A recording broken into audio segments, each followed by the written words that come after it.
The world seemed to stop the moment Eamonn Holmes stepped out onto the dimly lit stage.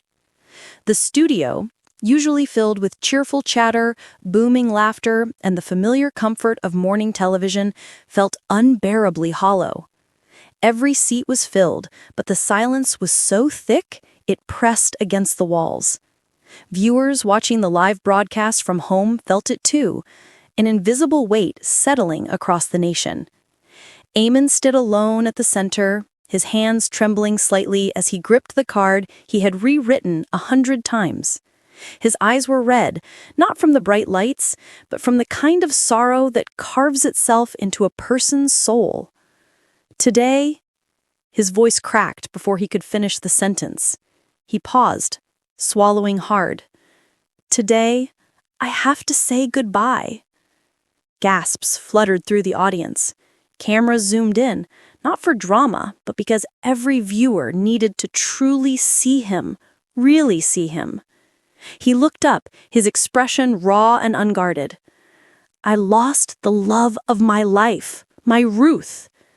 The words hit like a wave, invisible, unstoppable, and devastating. Eamonn exhaled shakily. She wasn't just a television presenter. She wasn't just my co-host. She was the heartbeat of my world.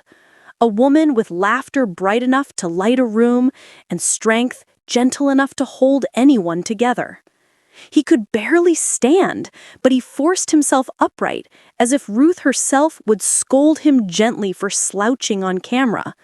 She always said, life should be lived with kindness, that every argument should end with understanding, that every moment, every mundane, silly, imperfect moment was worth cherishing. A smile flickered across his lips, bittersweet and trembling. He loved her tea too strong. She hated early mornings but never complained. She danced in the kitchen when she thought no one was watching. And she loved, oh, she loved so deeply. A memory washed over him then, Ruth spinning around the living room, hair wild, music too loud, laughing as Eamonn pretended to be annoyed. He let the memory warm him for a moment before continuing. I didn't just lose my wife, he said quietly. I lost my best friend. Several audience members openly wept. The sound of sniffles echoed off the studio walls.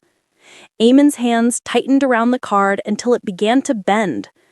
People say grief is love with nowhere to go. But I don't believe that. My love for her didn't die with her. It's in everything she touched, everything she taught me, everything we built. He placed the card on the desk they had once shared, and gently traced its surface with his fingertips, as though expecting to feel her warmth there. There is no script for this part of life, no camera angle that softens it, no witty remark that makes it easier. All I can do is honor her, tell her story, carry on the kindness she lived every day. A long silence followed, stretching out in a way only grief could shape. Finally, Eamonn lifted his head, his voice soft but steady. Ruth, my love, thank you for everything. For every sunrise, every late-night chat, every moment of madness. You were my joy. You still are. He stepped back from the desk, blinking away tears. Goodbye, my darling. The studio lights dimmed. A single photograph of Ruth appeared on the screen behind him, smiling, radiant, and timeless. And across the world, hearts broke with his.